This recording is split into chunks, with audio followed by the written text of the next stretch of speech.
তার মধ্যে একটা 12 অ্যাম্পিয়ার অক্সিজেন চার্জার। এর প্রথমে আমরা চেক করবো এর মসফেট। দেখতে পাচ্ছ খুলে রাখছি চার্জারটা।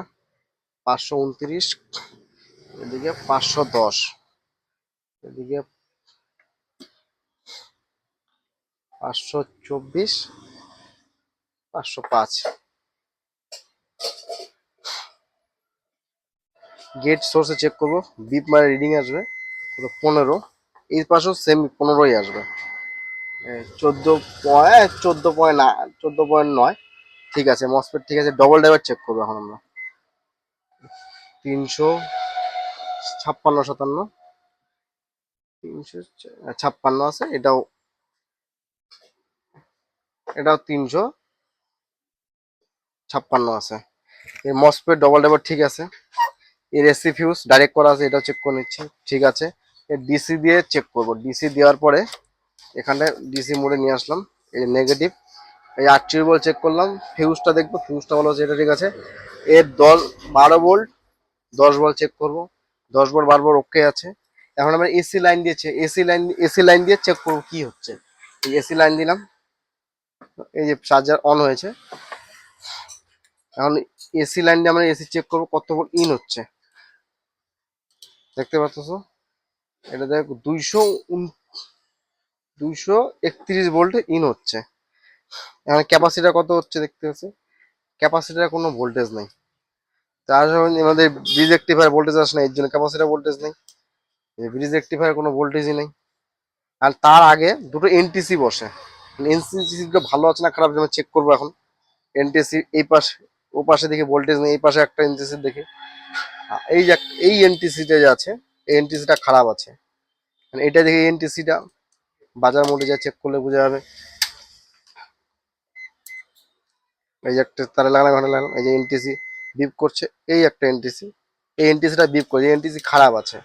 মানে একটা এনটিসি খারাপ আছে, কি করবো মানে ডাইরেক্ট করে দেবো। একটা এনটিসি ডাইরেক্ট করে দেবো। একটা এনটিসি ডাইরেক্ট করলে কোনো আসা যায় না, একটা এনটিসি থাকতে লাগবে, তাহলে কোনো কাজ হবে না, ওপার কাজ হয়ে যাবে।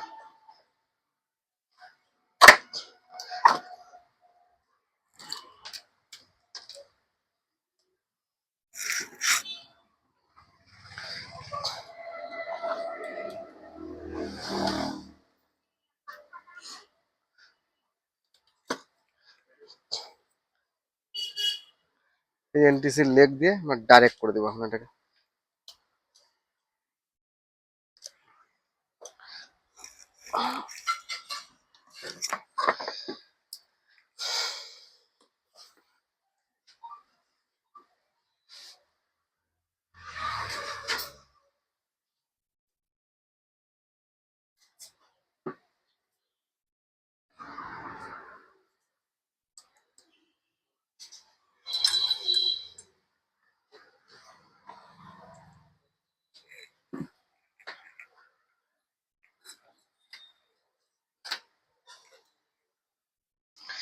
দেরি না করে ধমাধম কাজ চালু করে দিই।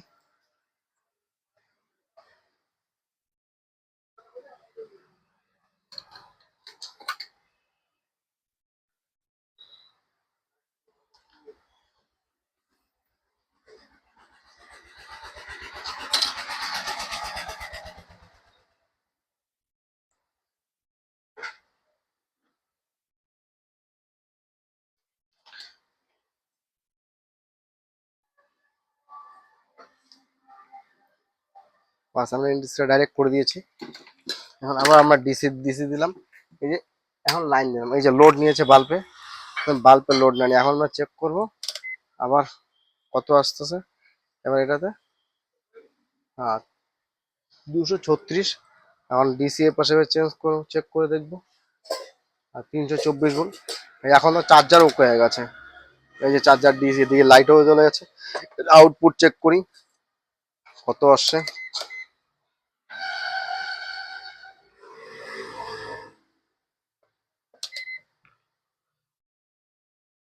49.96 ভোল্ট।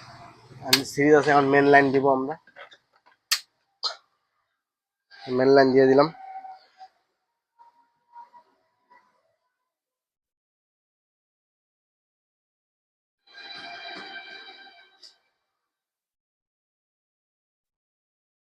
লাইন পাই গেছে, এই চার্জার অন হয়ে গেছে। এই নেগেটিভ, এই যে পজিটিভ। কত আছে? 53 ভোল্ট, 54 ভোল্ট হয়ে গেল। এই চার্জার দিয়ে আউটপুট বেরোচ্ছে 55 ভোল্ট। এই যে ফ্যানও চলতেছে, আর এই যে তোমার ভোল্টেজ দেখতে পাচ্ছ 56 ভোল্ট। আর এম্পিয়ার কাটাও দেখা যাচ্ছে, এম্পিয়ার কাটা এই যে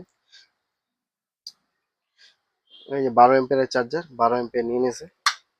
এই যে ভোল্টেজ দেখতে পাচ্ছ এখন 53 ভোল্ট, আর এদিকে তোমার 12 এম্পিয়ার।